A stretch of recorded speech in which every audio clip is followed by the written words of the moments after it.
গাঁয়ের জেলেরা সবাই রাতের বেলা একসাথে নদীতে মাছ ধরে নৌকায় করে। তেমনই একদিন দিনু, মিঠু, হরি, কানাই, পাঁচু, রতন সবাই একসাথে নৌকায় মাছ ধরছিল। না, কি যে হচ্ছে আজকাল! একখানা ভালো মাছ যদি পেতাম। এসব সুনোপুটি দিয়ে কি কাজ হয়? বাজারে গেলে কেউ কিনতে চায় না এসব। ঠিকই বলেছ, আগে কত বড় বড় মাছ পেতাম, কিন্তু এখন আর সেসব দেখাই পাই না। দিনকাল একদম ভালো যাচ্ছে না। আর কি করার, আমাদের গাঁয়ে তো মোটে এই একখানাই নদী আছে। এই গাঁয়ের বেশিরভাগ জেলে এখানেই মাছ ধরে। সবাই এত মাছ ধরেছে এতদিনে যে সব বড় মাছ শেষ হয়ে গিয়েছে। তাহলে কি আর কোনো উপায় নেই? উপায় একটা আছে যদিও, তবে আর সেটা কি কেউ রাজি হবে? কি উপায়? আমার মনে হয় আমাদের নতুন কোথাও যাওয়া উচিত। এইখানে মাছ ধরে ধরে এখন মাছ একদম কমে গিয়েছে। নতুন কোনো জায়গায় গিয়ে যদি একটু সন্ধান করি, তাহলে হয়তো ভালো মাছ পেতে পারি। সেটা তো ভালো কথা। সবাই মিলে না হয় আশপাশে কোথাও খুঁজে দেখা যাবে। আমার পরিচিত একটা জায়গা আছে অবশ্য, কিন্তু সেটা তো এই গায়ে নয়। আমাদের গায়ের পেছনের যেই জঙ্গলটা আছে না, তার কাছেই একটা ওই ছোট নদীর মতো বয়ে গিয়েছে। ওইখানে পেলে ভালো কিছু পেতে পারি। একবার সেখানে গিয়ে আমি মাছ লাফাতেও দেখেছিলাম। একবার যাই, কি বলো? এখন একবার গিয়ে দেখে আসলে কেমন হয়? যদি এখন আগের মতো মাছ থাকে তাহলে তো কেল্লা ফতে। এখনই চলো তাহলে সবাই হাঁটতে হাঁটতে গিয়ে দেখে আসি জায়গাটা।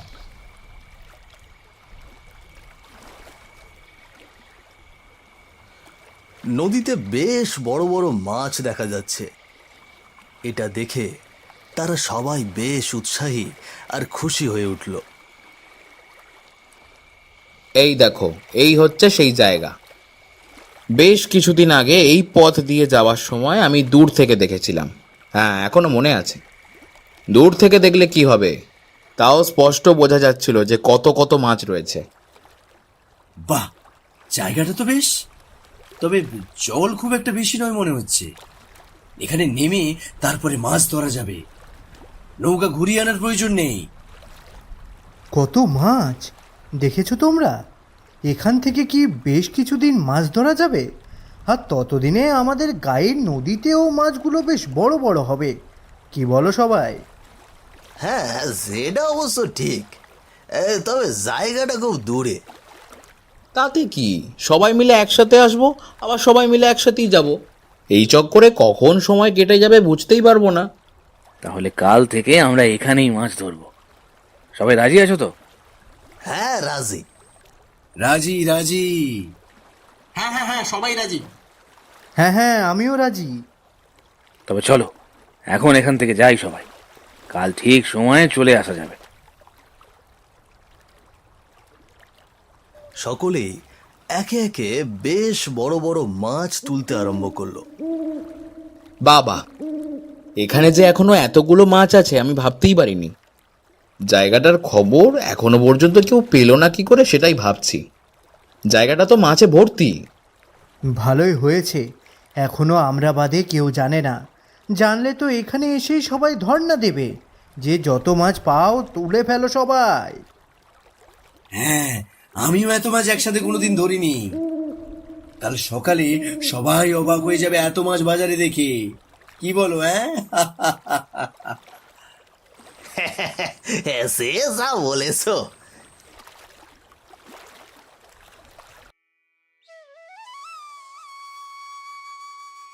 বেশ বড় বড় মাছ নিয়ে বসেছে আজকে তারা। ও বাহ, আজ বাজারে এত মাছ! আমি তো ভাবলাম মাছ কেনার জন্য মনে হয় অন্য বাজারে যেতে হবে। না না বাবু, কি মাছ লাগবে বলুন। শহর থেকে দিদি জামাইবাবু আসছে, আমাকে বরং বড় ওই রুই মাছটা দাও। মাছটা ভালো হবে তো? হ্যাঁ বাবু, মাছ একেবারে খাসা। একবারে খেলে একেবারে মুখে লেগে থাকবে। আসতে দেখছি সবাই বড় বড় মাছ নিয়ে বসেছে। আমাকেও দাও কিছু। হ্যাঁ হ্যাঁ বাবু, অবশ্যই। আপনার কি মাছ লাগবে? বাবা, আমাকে দেখে শুনে একটা মাছ দাও তো বাবা। নাতনিটা অসুখে ভুগছে বারবার, তা সে একটা মাছ খেতে চেয়েছে বড় দেখে। তা নাতনির আবদার কি ফেলা যায় বলো? তবে দামটা একটু কমিয়ে রেখো বাপু। দেখতেই তো পাচ্ছ গরিব মানুষ, টাকা কড়ি খুব একটা নেই। চিন্তা করবেন না মা, আপনার কাছে বেশি দাম রাখবো না।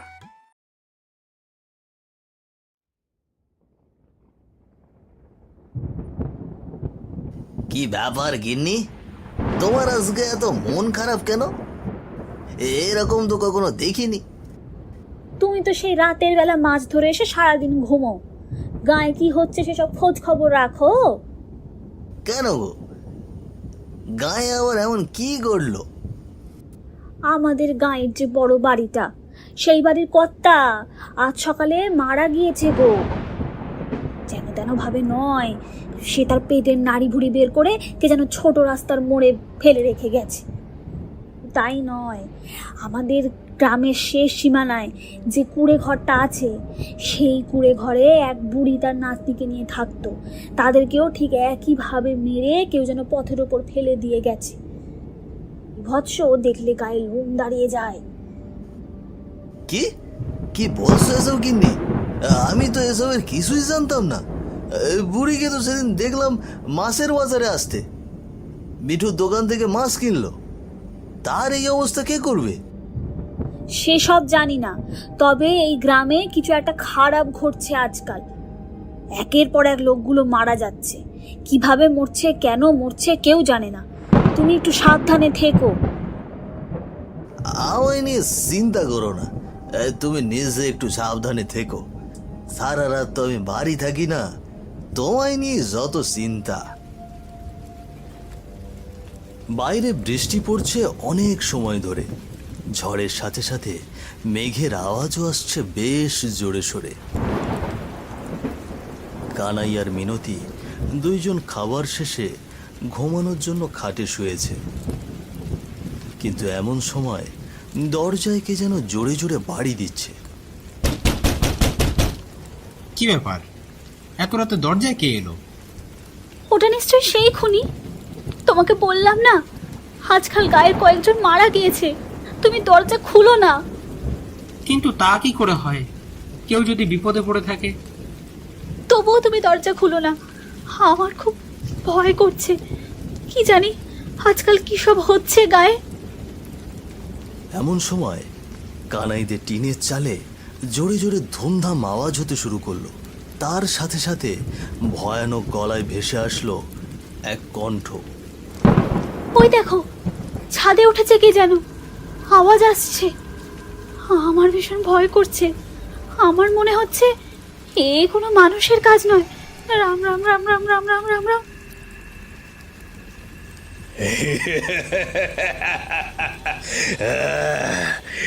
মাছ দে, আমার মাছ দে।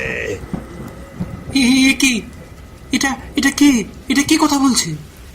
বলেছিলাম না, এ কোনো মানুষের কাজ নয়। নির্ঘাত নির্ঘাত কোনো মেয়ে হয়ে পেয়েছে আমাদের গ্রামকে। কেমন ভাবে মাছ চাইছে, শুনতে পাচ্ছ না? কি এবার এবার কি হবে? কি করে উদ্ধার পাবো এর থেকে? হায় ভগবান, এখন এখন বিপদে ফেললে আমাদের। আমার মাছ দে, এখনই আমার মাছ দে, নয়তো পেট চিড়ে বের করব। টিনের চালে আওয়াজ বন্ধ হয়ে গেল।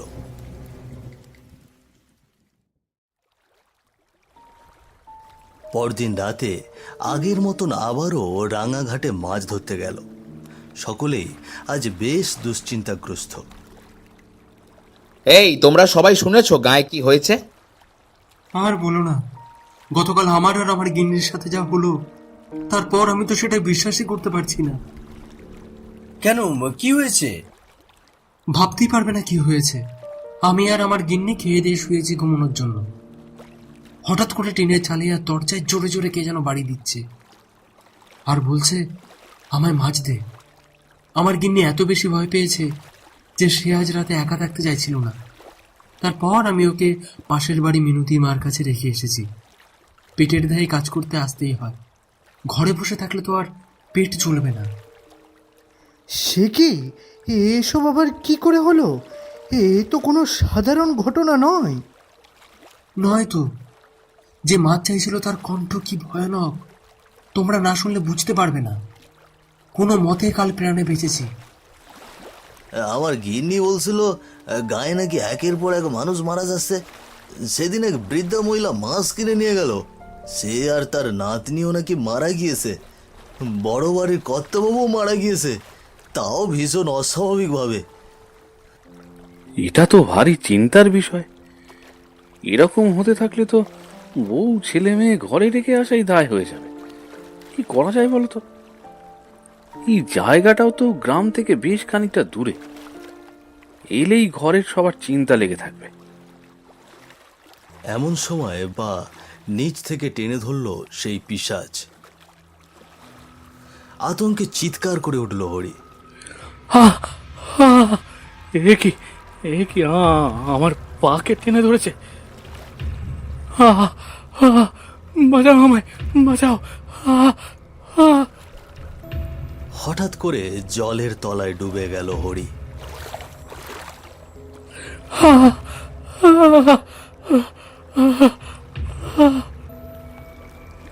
তাকে চারপাশের কোথাও দেখা গেল না।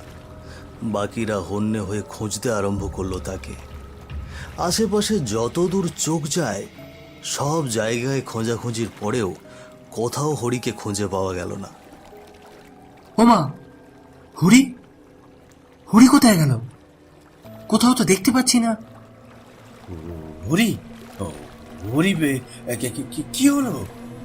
তোমরা ওদিকটাই খোঁজো, আমি এদিকটাই দেখছি। হরি কোথায় গেলে? হরি! জলের তলায় কিছু একটাও কেটে নিয়ে গিয়েছে, ওকে তাড়াতাড়ি খুঁজে বার করতে হবে। হরি কোথায় গেল? হায় ভগবান, এমন একটা বিপদে পড়লাম, রক্ষা করো, রক্ষা করো। আমার মনে হচ্ছে এই জায়গাটা নিয়েই আসলে সমস্যা। গতকালকে আমার সাথে যা হলো, তারপর আমি আর কোনো কিছুই অবিশ্বাস করি না। হরি কোথায় গেল? সাড়া দাও, সাড়া দাও। যে করেই হোক ওকে খুঁজে বের করতে হবে, নয়তো ওর পরিবারের কাছে কি জবাব দেব আমরা? হ্যাঁ,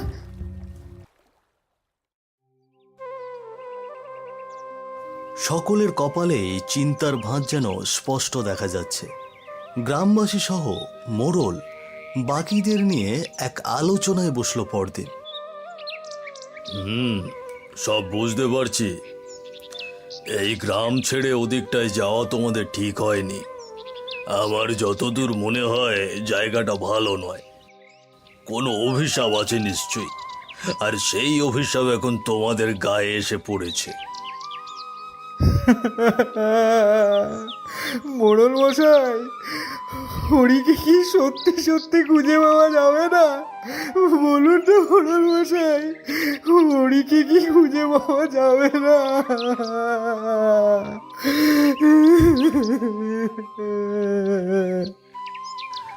আমি এই পর্যন্ত অনেক লোককে নামিয়ে খোঁজার চেষ্টা করলাম, কিন্তু ওকে তো পাওয়া গেল না।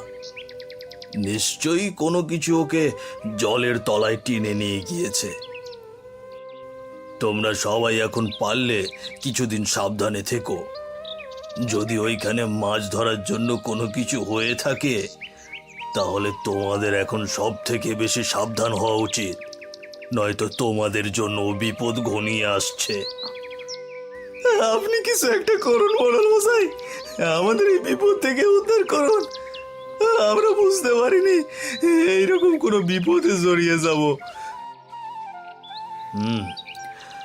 আমিও ভাবছি কি করা যায়, কিন্তু ততদিন তোমরা সবাই একটু সাবধানে থেকো আর ভগবানকে ডেকো যেন এই বিপদ থেকে তাড়াতাড়ি উদ্ধার পাওয়া যায়। আমিও দেখছি কি করতে পারি।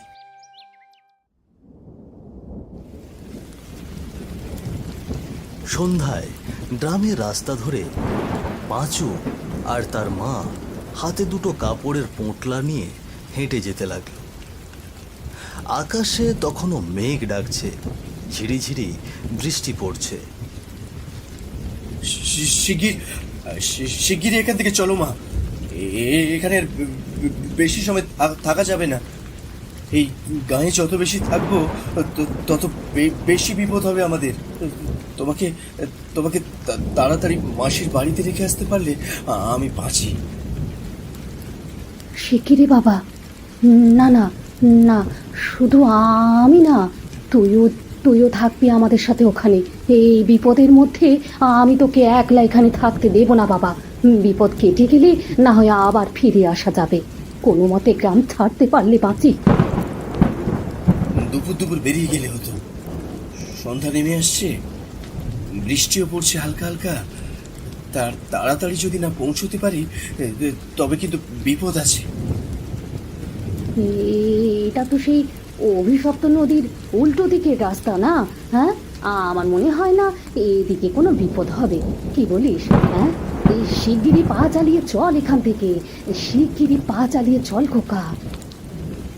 পাঁচু আর তার মা দুজনেই হাঁটছিল গ্রামের অপর প্রান্তে, কিন্তু হঠাৎ করেই তারা লক্ষ্য করল তারা চলে এসেছে সেই রাঙাঘাটের নদীর কাছে। এটা দেখে তারা ভীষণ ভয় পেল। কি রে? হ্যাঁ, কি এটা কোন রাস্তা? এরকম রাস্তায় তো আমরা আসিনি। হ্যাঁ, এখানে কিভাবে চলে এলাম? এখানে কিভাবে চলে এলাম?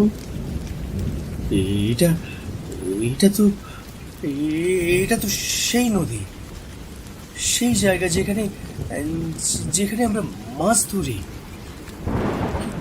কি হচ্ছে এসব? আমরা তো উল্টো দিকে গিয়েছিলাম, এখানে এলাম কেমন করে? হে রাধা মাধব, রক্ষে করো, রক্ষে করো ঠাকুর, রক্ষে করো। এ কোন বিপদে ফেললে ঠাকুর, এ কোন বিপদে ফেললে? এখান থেকে পালা, পালা খোকা, শিগগির এখান থেকে পালা। এখানে থাকলেই বিপদ, পালা পালা। পাঁচু আর তার মা দৌড়তে আরম্ভ করলো, কিন্তু তাদের পা এক চুলও নড়ল না, যেন এক জায়গাতে দাঁড়িয়ে দৌড়ানোর চেষ্টা করছে তারা। একটু নড়তে পারছি না মা, নির্ঘাত নির্ঘাত কপালে মৃত্যু আছে আজ। ওগো, ওগো, কে কোথায় আছো? আমাদের বাঁচাও, আমাদের বাঁচাও, দয়া করে আমাদেরকে বাঁচাও, বাঁচাও। তারা দেখল সেখানে এক অতৃপ্ত পিশাচ তাদের দিকে আসতে লাগলো মাটিতে হামাগুড়ি দিয়ে। তার ভয়ানক রূপ দেখে পাঁচু আর তার মা ভীষণ ভয় পেল।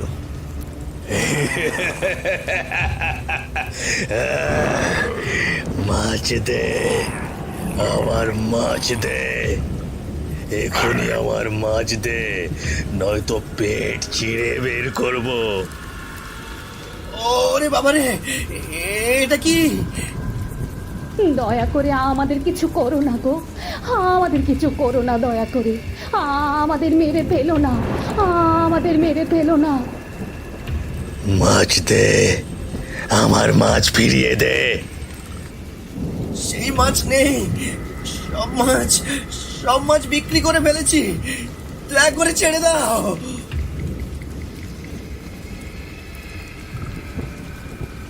ভূতটা পাঁচু আর তার মায়ের শরীর ছিন্ন ভিন্ন করে পেট থেকে নাড়ি ভুঁড়ি বের করে ফেলল।